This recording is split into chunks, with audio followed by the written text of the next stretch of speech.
నా కొడుకు ఎట్లా చదువుతాడో ఎట్లా దారికి వస్తాడో నాకైతే అర్థమే అవుతలేదు. మా నాన్న అస్సలు పట్టించుకోలేదు. మా దోస్తులు కూడా ఇజ్జత్ పోతుంది. అలా కన్నున్న కానీ నాకు ఇవ్వలేవు. నా కొడుక్కి అన్నీ ఇవ్వాలి, అందరి ముందు మంచిగా బతకాలి, అన్నీ అందరికంటే ఎక్కువ చదివిపియాలి. వాడేమో అసలు నేను చెప్పిన మాట వింటూనే లేడు. నాకేమో పానం బాగాలేదు, ఎప్పుడు ఉంటేనే ఎప్పుడు పుట్టుకుమంటానో తెలియదు.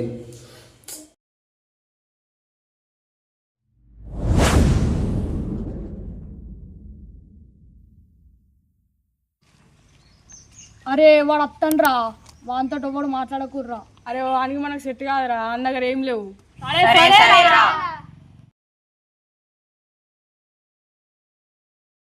అరే ఏం చెప్తుర్రా?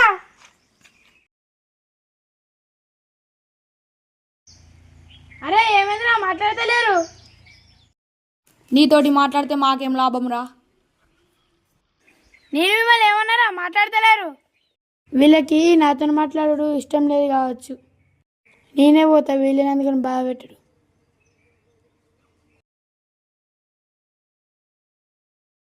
మీ నాన్న సైకిల్ కొనిస్తాడు కదరా, కొనిచ్చిండా లేకపోతే షోరూమ్ ఉందా అట్లనే?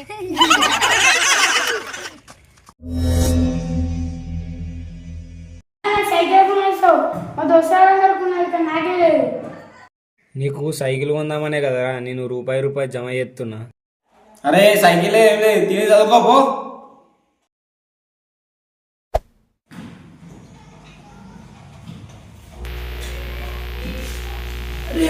వస్తుందిరా.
అరే నాన్న, నీకోసం రూపాయి జమ చేస్తున్నారా నీకు సైకిల్ కొనిస్తామని నా పింఛన్ డబ్బులతో.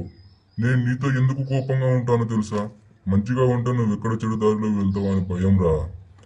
నువ్వు కూడా నాలాగా కావద్దని మంచిగా ఉండాలనే కదరా నా భయం అంతా. నాకు నువ్వు తప్ప ఎవరున్నారు రా? రేయ్, నువ్వంటే నాకు చాలా ఇష్టం రా. అరే నాకు వ్యాధి ఉన్నదని ఎందుకు చెప్పలేదో తెలుసా? నువ్వు ఎక్కడ బాధపడతావో అని చెప్పలేదురా. అరే నేను ఎప్పుడు చనిపోతానో నాకే తెలియదురా. లాస్ట్గా ఒక మాట, నువ్వు చాలా పెద్దగా ఎదగాలిరా. I miss you. వాళ్ళ డాడీ సైకిల్ కొనిస్తా అన్నారా, కొనియకుండానే వెళ్ళిపోయినరా. మనమన్నా ఏదన్నోటి చేద్దాంరా. ఏదన్నోటి ఎందుకురా, సైకిలే కొనిద్దాంరా. సరే రప్ప.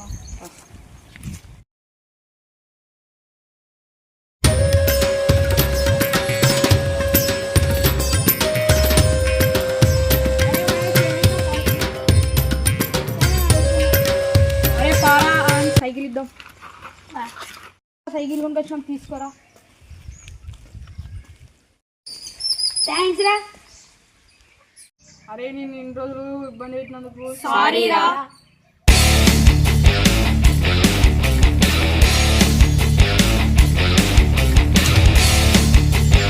హాయ్ ఫ్రెండ్స్, ఈ వీడియో వచ్చేసి ఉన్నోళ్ళు లేని వాళ్ళని భేదాలు లేకుండా అందరూ కలిసిమెలిసి ఉండాలనేది వీడియో యొక్క ఉద్దేశం. ఈ వీడియో మీకు నచ్చినట్టయితే లైక్ చేయండి, షేర్ చేయండి, సబ్స్క్రైబ్ చేయండి. Do subscribe.